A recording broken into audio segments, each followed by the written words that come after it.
The Rescue of the Tin Woodman. When Dorothy awoke, the sun was shining through the trees, and Toto had been long out chasing birds around him and squirrels. She sat up and looked around her. Scarecrow, still standing patiently in his corner, waiting for her. "We must go and search for water," she said to him. "Why do you want water?" he asked. "To wash my face clean after the dust of the road, and to drink, so the dry bread will not stick in my throat." "It must be inconvenient to be made of flesh," said the Scarecrow thoughtfully, "for you must sleep and eat and drink. However, you have brains, and it's worth a lot of bother to be able to think properly." They left the cottage and walked through the trees until they found a little spring of clear water, where Dorothy drank and bathed and ate her breakfast. She saw there was not much bread left in the basket, and the girl was thankful that the Scarecrow did not have to eat anything, for there was scarcely enough for herself and Toto for the day. When she had finished her meal and was about to go back to the road of yellow brick, she was startled to hear a deep groan near by. "What is that?" she asked timidly. "I cannot imagine," replied the Scarecrow, "but we can go and see." Just then another groan reached their ears, and the sound seemed to come from behind them. They turned and walked through the forest a few steps, when Dorothy discovered something shining in a ray of sunshine that fell between the trees. She ran to the place and then stopped short with a little cry of surprise. One of the big trees had been partly chopped through, and standing beside it, with an uplifted axe in his hands, was a man made entirely of tin. His head and arms and legs were jointed upon his body, but he stood perfectly motionless, as if he could not stir at all. Dorothy looked at him in amazement, and so did the Scarecrow, while Toto barked sharply and made a snap at the tin legs, which hurt his teeth.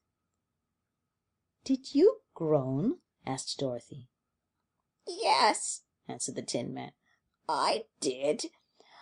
I've been groaning for more than a year, and no one has ever heard me before or come to help me." "What can I do for you?" she inquired softly, for she was moved by the sad voice in which the man spoke. "Get an oil can and oil my joints," he answered.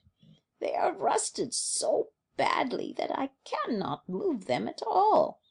If I am well oiled, I shall soon be all right again.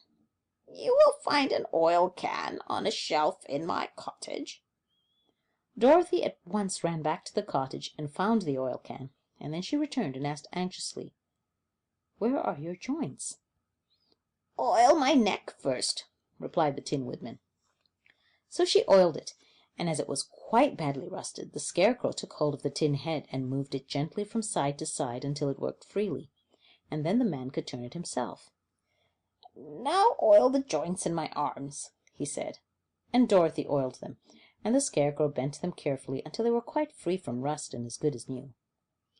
The Tin Woodman gave a sigh of satisfaction and lowered his axe, which he leaned against the tree. "This is a great comfort," he said. "I have been holding that axe in the air ever since I rusted, and I'm glad to be able to put it down at last. Now, if you will oil the joints of my legs, I shall be all right once more." So they oiled his legs until he could move them freely, and he thanked them again and again for his release, for he seemed a very polite creature and was very grateful. "I might have stood there always if you had not come along," he said. "So you have certainly saved my life. How did you happen to be here?" "We are on our way to the Emerald City to see the Great Oz," she answered, "and we stopped at your cottage to pass the night." "Why do you wish to see Oz?" he asked. "I want him to send me back to Kansas, and the Scarecrow wants him to put a few brains into his head," she replied. The Tin Woodman appeared to think deeply for a moment. Then he said, "Do you suppose Oz could give me a heart?" "Why, I guess so," Dorothy answered. "It would be as easy as to give the Scarecrow brains." "True," the Tin Woodman returned. "So, if you will allow me to join your party, I will also go to the Emerald City and ask Oz to help me." "Come along," said the Scarecrow heartily, and Dorothy added that she would be pleased to have his company.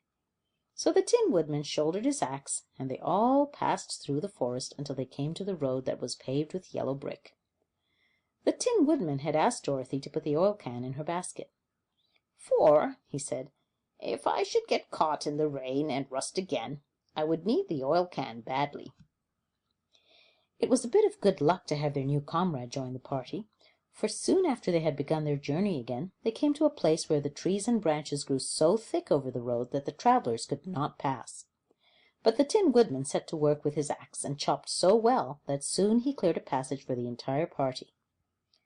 Dorothy was thinking so earnestly as they walked along that she did not notice when the Scarecrow stumbled into a hole and rolled over to the side of the road. Indeed, he was obliged to call to her to help him up again. "Why don't you walk around the hole?" asked the Tin Woodman. "I don't know enough," replied the Scarecrow cheerfully. "My head is stuffed with straw, you know, and that's why I'm going to Oz to ask him for some brains." "Oh, I see," said the Tin Woodman. "But after all, brains are not the best things in the world." "Have you any?" inquired the Scarecrow. "No, my head is quite empty," answered the Woodman.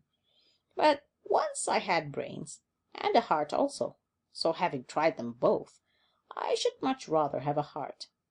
"And why is that?" asked the Scarecrow. "I will tell you my story, and then you will know."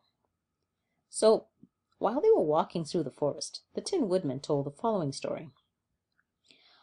"I was born the son of a woodman who chopped down trees in the forest and sold the wood for a living.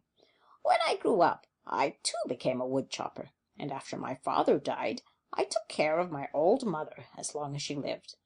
Then I made up my mind that instead of living alone, I would marry, so that I might not become lonely. There was one of the Munchkin girls who was so beautiful that I soon grew to love her with all my heart. She, on her part, promised to marry me as soon as I could earn enough money to build a better house for her. So I set to work harder than ever. But the girl lived with an old woman who did not want her to marry anyone, for she was so lazy she wished the girl to remain with her and do the cooking and the housework. So the old woman went to the Wicked Witch of the East and promised her 2 sheep and a cow if she would prevent the marriage.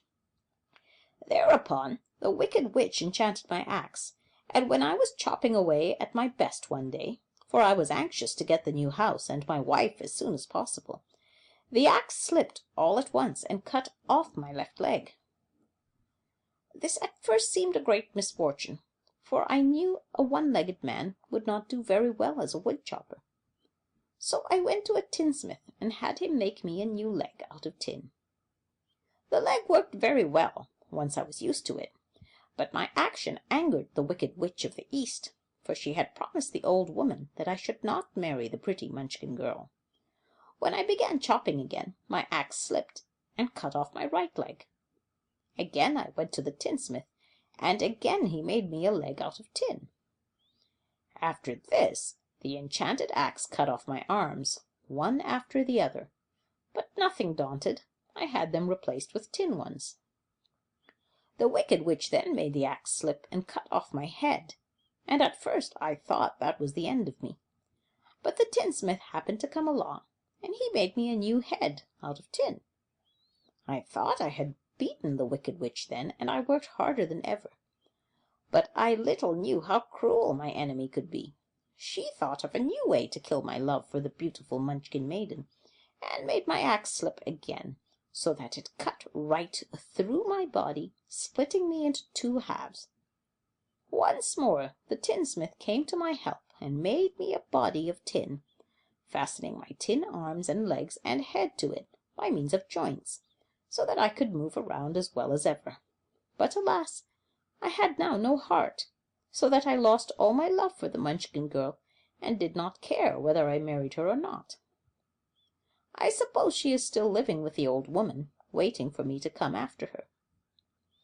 My body shone so brightly in the sun that I felt very proud of it, and it did not matter now if my axe slipped, for it could not cut me. There was only one danger, that my joints would rust, but I kept an oil can in my cottage, and took care to oil myself whenever I needed it. However, there came a day when I forgot to do this, and being caught in a rainstorm, Before I thought of the danger, my joints had rusted, and I was left to stand in the woods until you came to help me. It was a terrible thing to undergo, but during the year I stood there, I had time to think that the greatest loss I had known was the loss of my heart.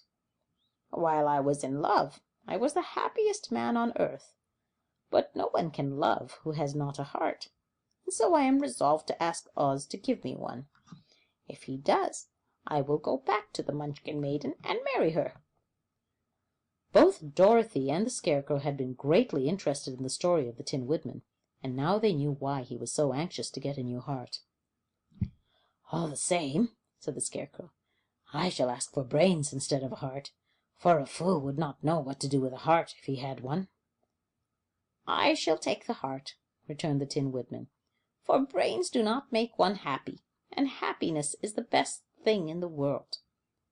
Dorothy did not say anything, for she was puzzled to know which of her two friends was right, and she decided that if only she could get back to Kansas and Aunt Em, it did not matter so much whether the Woodman had no brains and the Scarecrow had no heart, or each got what he wanted. What worried her most was that the bread was nearly gone, and another meal for herself and Toto would empty the basket. To be sure, neither the Woodman nor the Scarecrow ever ate anything, but she was not made of tin nor straw, and could not live unless she was fed. End of chapter 5.